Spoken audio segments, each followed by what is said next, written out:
Welcome back to Student Hub Live. This session is about making the most of your tutor. And I'm joined by Debbie Hastings and Jenny Warner, who are both fabulous tutors who tutor on a variety of things. But you've been brought here to talk about our Access programme and the important role that tutors have in that, but also more generally about the role of tutors and feedback, which is one of the hallmarks of OU study. Now, I must start by talking about your lovely shirt, Debbie, because we've been talking a lot about cats and dogs today. And you've got a lovely dog shirt. Where did you get this from? I made it. You made it? Yes, I made it and I quilted and made the jacket. Gosh, that's very clever. So yes, it's my other line or other thread apart from the OU. Oh, well, that's fantastic. And Jenny, are you a cat or a dog person? Neither really, No. but cats if pushed. Yeah. Cats. Well, we've been talking earlier. Isabella's just run a session, and Isabella's got two cats who always walk on her keyboard during these Adobe Connect sessions. As soon as she's on the keyboard, it's the way it is. And I've got a dog, as you know. Your dog is famous, My Karen. dog is very famous because she always decides to have a little bark when I'm teaching. And this is the wonderful thing, I think, about being an OU tutor and teaching at home, is that we're often connecting with students who have all manner of chaos as well going on in their own homes. So let's start by talking about this two-way communication thing with tutor, because many of our new students will have been allocated a tutor, but they may not have much contact because modules only started on Saturday. So it's very unlikely that they will have managed to speak to their tutor yet, but equally they might have had an email from them. So how does this communication open and work?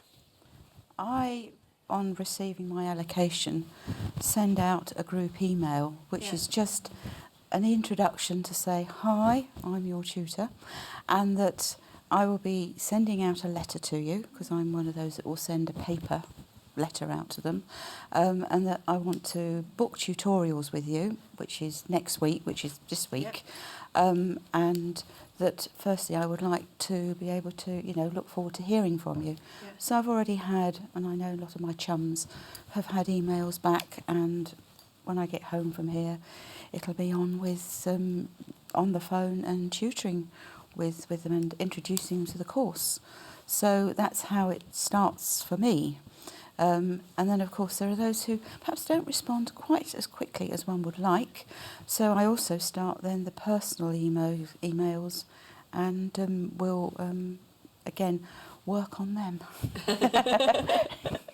Well, I do something very similar. I sort of have a very light, friendly introduction. Hello, don't worry, it's going to be okay. Keep in touch. We're on your side, and it's that first communication. And I like Debbie, I'm talking with students from this evening onwards, and we're going to keep in touch. And keeping in touch is really important. Reciprocal. Gosh, that sounds very full on. What if you're one of these students who doesn't really like having so much communication and talking? That's fine too. So in my message, I'll say, if you just want to keep in touch via email or odd messages, as long as I know that you're okay, that's the main thing. If I don't hear anything at all, that's when it gets a bit tricky, because I don't know what's happening. So it's fine. It's whatever's going to work best for yourself, as long as I know how you're going to communicate. That's an important bit. Yes, I've had a lot of students who say they find talking on the phone difficult. Yes. For various health reasons, and therefore we communicate very regularly with email. So although I have my group weekly email, I actually have my subgroup email where I will send out more, and we communicate by email. And indeed with some, I know not every tutor does, but with text. Yeah. Because that's a very accessible form of communication. But what's this anxiety about? I mean, we've been talking a bit about procrastination before and how it's a very common thing. And we sort of came to the idea that procrastination might not be about necessarily needing to go and look up cat videos, but might be about not wanting to do the task that's there. And I was reflecting on this thing with anxiety, and I think so many students, especially if they're brand new to the OU, they might not know that their tutor's not going to phone them and quiz them and go, have you read activity 1.1 and da-da-da-da-da. But actually that it might be a nice friendly dialogue, and some of that anxiety can sometimes be about the unknown, about not knowing who this person is and what sorts of things you're going to talk about. So what do you talk about with students, and do you quiz them on stuff and get cross if they're behind? No, absolutely not. No, we're agreed on that. No. In fact, I often try and find common ground. So, sorry to go back to it, dogs, cooking, food, things that I do that are not anything to do with the OU at all.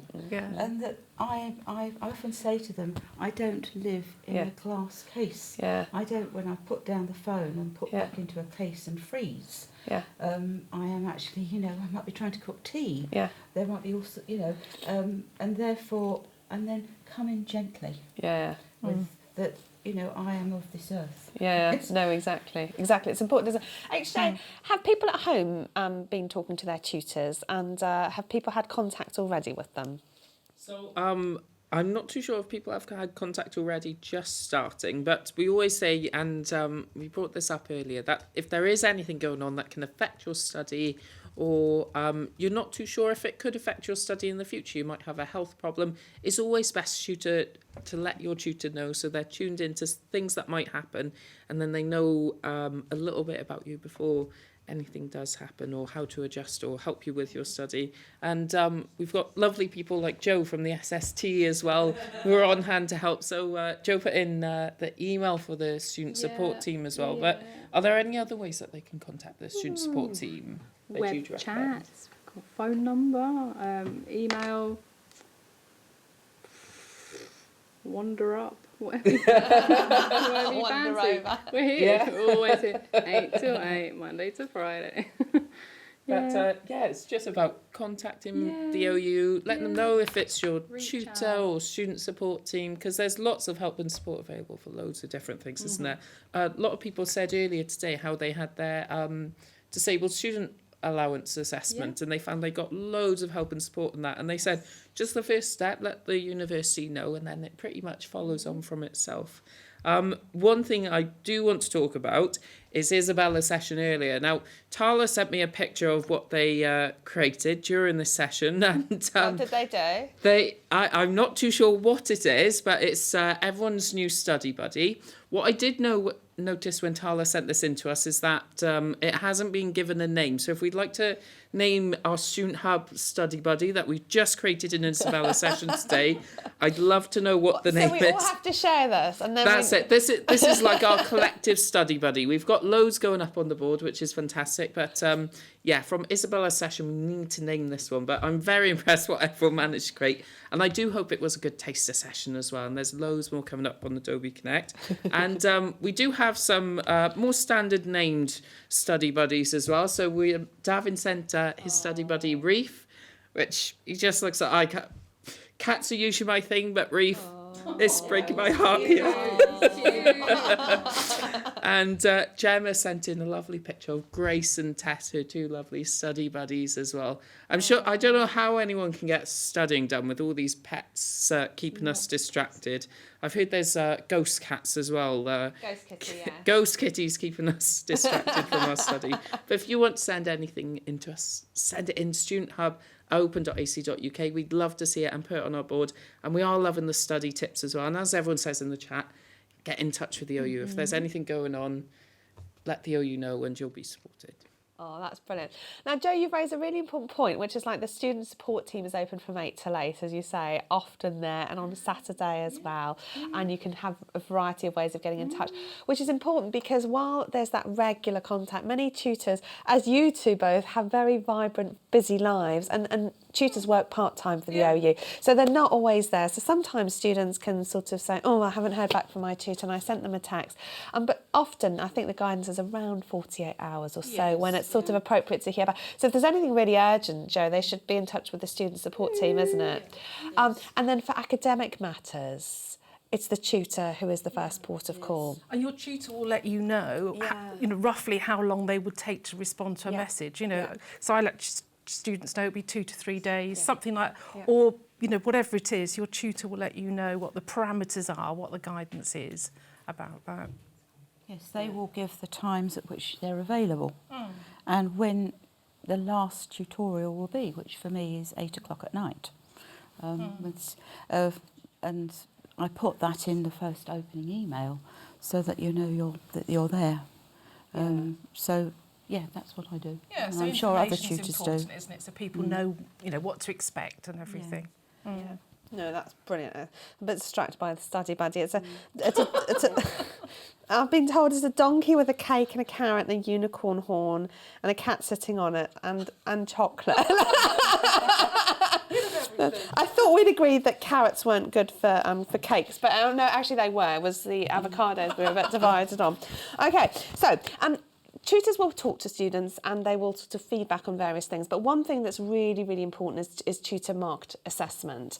So these are the sort of various assessed components people write often. Often write. MOU jargon, tutor marked assessment, So the TMAs, the tutor marked assessments, will be sent in and their tutor will mark them and the tutor gives written feedback on that. Now, some students can see that as really, really brilliant and positive. Others can sort of see it as a sort of a really hard thing because often your work's being assessed, you get a grade and you get feedback which often can sort of mention some of the things that you might want to improve on, and so that can sometimes feel a bit like criticism. And of course, words are really limited. So how do you work with students with that feedback and sort of, you know, do you get many students saying, I don't really understand what you meant with this, or, oh, I'm just rubbish, I'm never going to improve? You know, how do you work with that feedback and develop that relationship? Preparation before the TMA, putting across, especially when it's the first one or two, that it's actually part of the learning. Recently I've used with one student the example who wanted to write everything perfectly was the parable, the idea that when she learnt to drive, when she got in the car for the first time, was the instructor bowled over because she had reversed around that corner perfectly and she had taken that roundabout beautifully. And she said, well, no, it took me 2 times to pass. And I said, try and look at this process the same as that. Are you going to write the perfect essay in your first TMA? Or just not die? Yes. I mean, obviously, we could say, take the parable, further is, you know, put your foot on the brake, not the accelerator, which, of course, I have met somebody who did in learning to drive, hit a wall, not so good. which isn't good. No. But that is the idea that you can't, if you're here to learn, and I am here, which I think... And there's no such thing as perfection. It is a constant learning process. And we teach through the feedback. So it's tips and hints and strategies and things to help. It's all about development, and it's slow, steady scaffolding of development, really. So I just have to... HJ, can you tell everyone to stop talking about the cabbage cake, sorry? Yes, please. I'm There's not no too talk happy about cabbage this. cake. We've No. agreed it's not a thing. Is it not? I thought it was real. It is real because we looked it up on the weekend, but it's not something we're going to talk about now because we're talking about tutors. Yes. So, quite in the cheap seats. We were Googling different sorts of cake. Spinach cake, I know, is a No, real thing. you stop at 2. Right.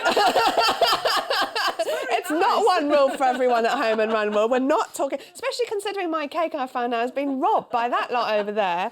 Okay, now other questions I have. What if your tutor hasn't been in touch with you? Get in touch with them. Okay, yes. All right, well, that's that done.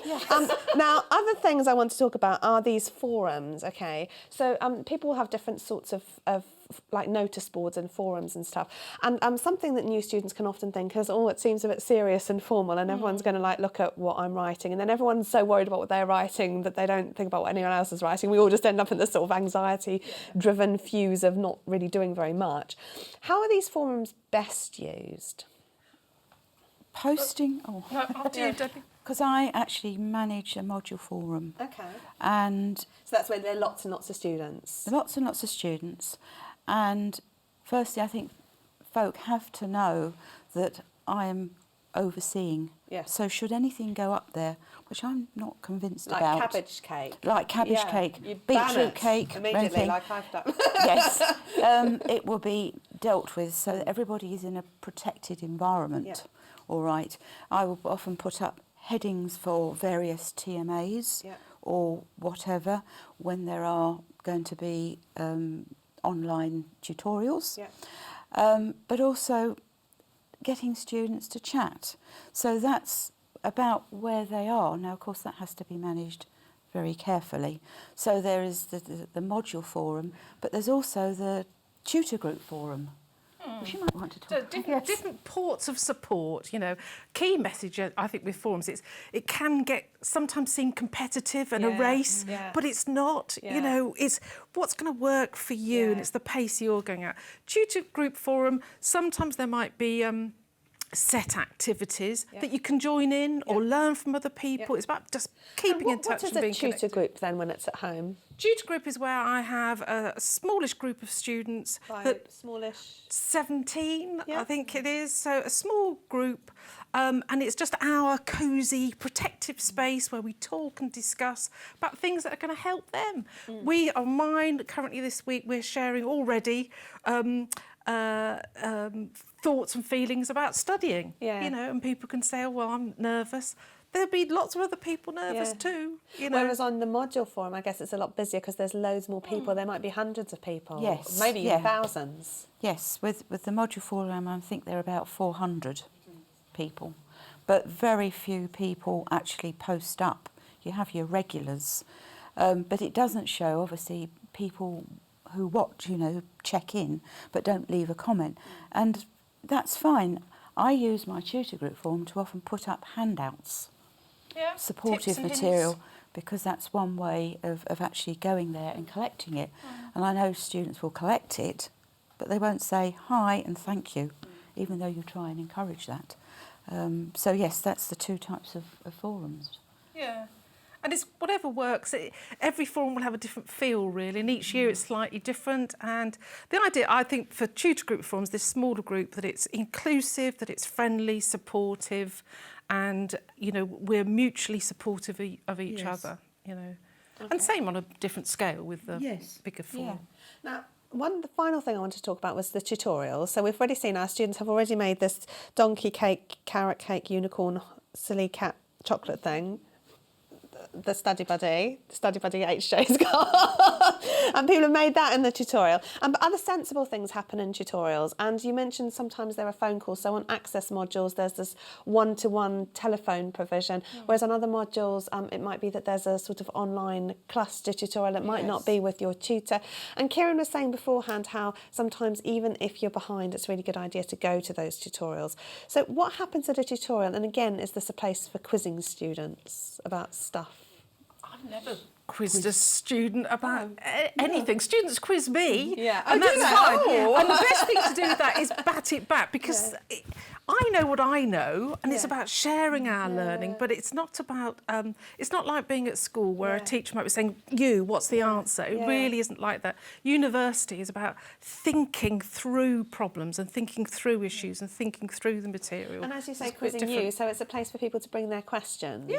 And what sort of questions might people have? Is it stuff like, I didn't understand that? I mean... Anything. I didn't understand that. Sometimes it's finding stuff. You know, websites can be a bit of a minefield. So my top tip is always click round everywhere. You know, nothing's going to blow up, and sort of see where everything is. People ask also, generally it's about finding stuff, not understanding stuff. And it's about bouncing that back with somebody else. Oh, I see now. So no question is too daft. It really, really, really, really isn't. You know, I can't emphasise that enough.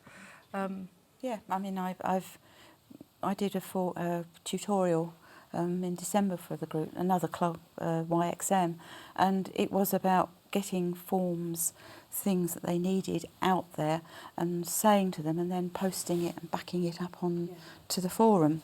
But it was actually, you know, people worried where were they behind, and saying, no, you're not behind. I often say to students, this is your course, and within reason, at your pace.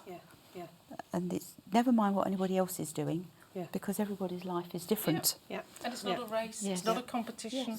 And sometimes it's hard to find the information, isn't it? And sometimes it's easy when you know where it is, but if you don't know where it is, then it's good to be able to ask. I know where it is, 'cause I've been doing it for years. You know, why would you know? If no one's ever told you, why would you know this stuff? You know.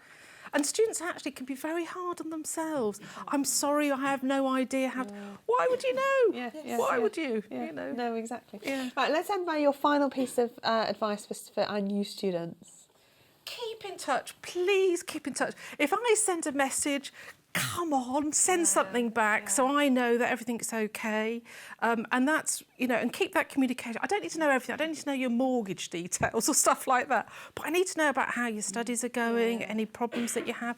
Then I can help. If I don't know, I can't help. Yeah. And my tip is looking ahead. So when you get all your course materials, you've got the course schedule week by week. And I suggest you look in your diaries or planning and think, where are going to be the conflicts? It's Freddie's party and you've got a TMA in. Where are the school holidays? What's going to conflict with that? Looking ahead, how are you going to manage that? And if you've got all these family events, work events, I've had students, I'm off to Sweden for a week for work, and it's like, well, how are you going to manage study? It's fine to go to Sweden. Oh yeah, I'm fine to go to Sweden, but you need to think of, where have you got to be in the course? So it's actually looking ahead, and in some instances, how to orchestrate your family. Yes. Oh, brilliant. Well, thank you both very much for coming along. It's been a super session, and I hope at home you've been reassured by some of our lovely tutors here who'll be just like yours. So do get in touch with your tutors. We're going to have a very, very quick break. We're going to show you one of our campus tour videos, which is also available on our Student Hub Live YouTube channel, where there's loads of other content like this, if you're interested. And our next session is going to be about learning and caring for others, and then we have our quiz. So stay tuned, and I'll see you after this short break.